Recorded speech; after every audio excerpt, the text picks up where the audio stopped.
Hello everyone, আসসালামু আলাইকুম। সবাই কেমন আছেন? আজকে আমি মুরগির কলিজা গিলা বোনা করব। এখানে দিয়ে দিচ্ছি পেঁয়াজ।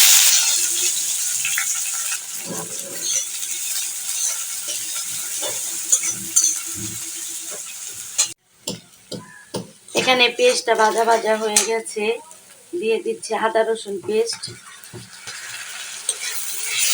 আদা রসুনটা একটু ভেজে নেব।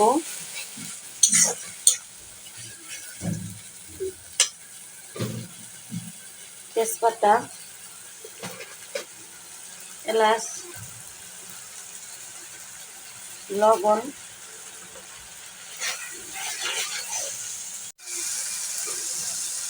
এখানে আদা রসুনটা ভাজা ভাজা হয়ে গেছে, আমি অল্প করে পানি দিয়ে দিচ্ছি। হলুদের গুঁড়া, ধনিয়া গুঁড়া,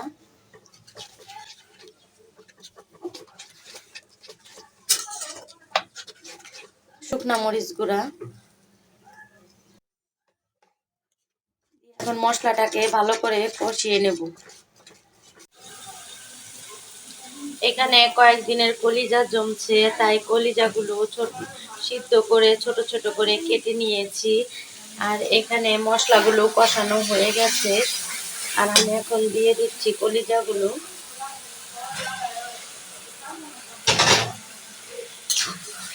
কলিজাগুলো ভালো করে নেড়ে চেড়ে কষিয়ে নেব। আর এখানে কলিজাটা কষানো হয়ে গেছে, এখন আমি অল্প করে জলের পানি দিয়ে দিচ্ছি।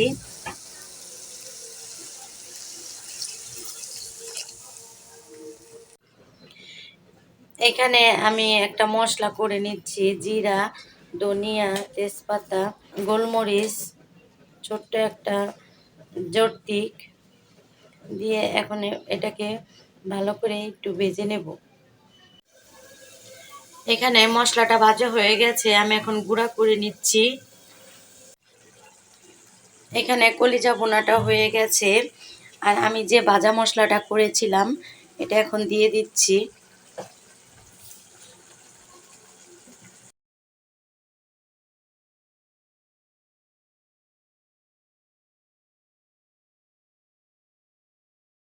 কলিজা বোনাটাকে এখন আমি নামিয়ে নেব।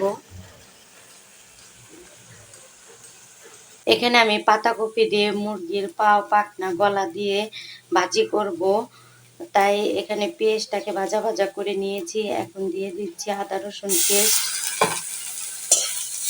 দিয়ে দিচ্ছি অল্প করে পানি।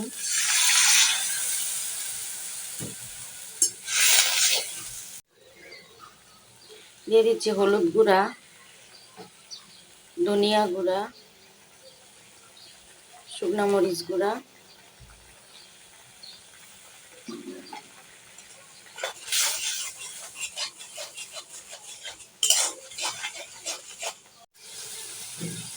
স্বাদ মতো লবণ, তেজপাতা, 3-4টা এলাচ, দারচিনি।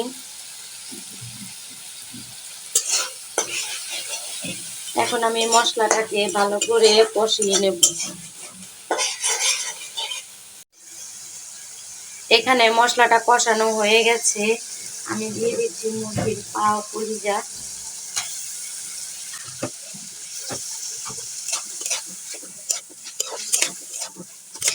এখন আমি মাংসগুলো ভালো করে কষিয়ে নেব।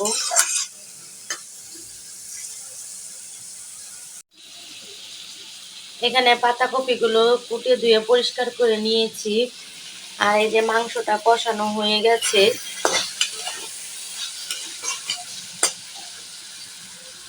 এখন আমি পাতাকপিগুলো দিয়ে দিচ্ছি।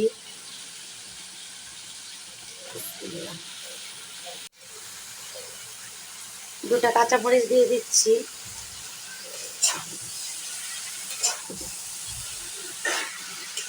পাতাকপিগুলো নাড়াচাড়া দিয়ে মিশিয়ে নেব।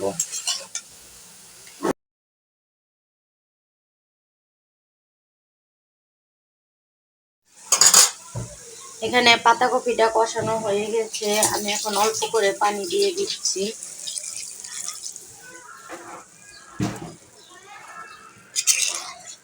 আমি হালকা একটু ভেজা ভেজা রাখবো, তাই একটু পানি দিলাম। এখানে পাতাকপি দিয়ে মাংস দিয়ে রান্না হয়ে গেছে, আর আমি দিয়ে দিচ্ছি জিরা ফাঁকি।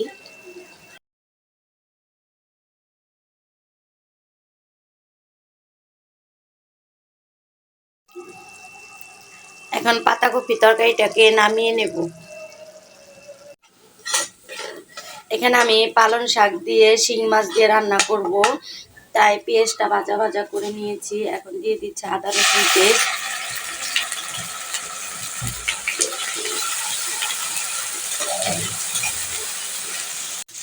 আদা রসুনটা ভাজা হয়ে গেছে, এখন আমি অল্প করে পানি দিয়ে দিচ্ছি।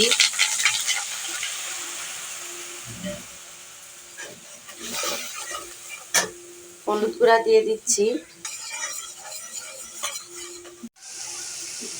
স্বাদ মতো লবণ,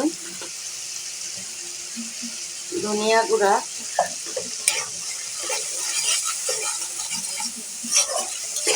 এখন আমি মশলাটাকে ভালো করে কষিয়ে নেব।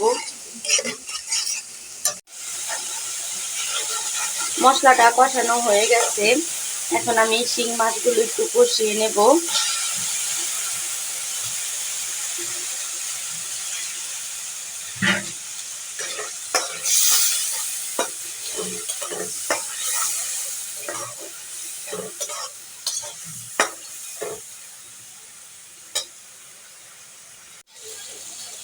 এখানে পালং শাকগুলো কুটে ধুয়ে পরিষ্কার করে নিয়েছি, আর শিং মাছগুলো ওঠানো হয়ে গেছে। এখন আমি পালং শাকগুলো দিয়ে দিচ্ছি।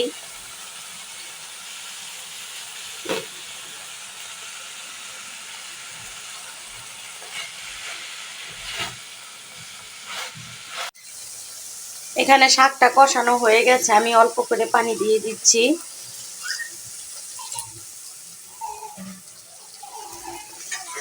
শাকটা আমি একটু ঝোল ঝোল রাখবো।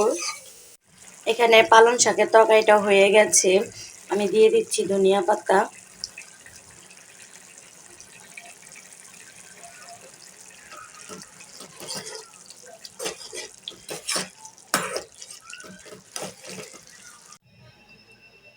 আজকের ভিডিওটি এই পর্যন্তই। সবাই ভালো থাকবেন, সুস্থ থাকবেন। আল্লাহ হাফেজ।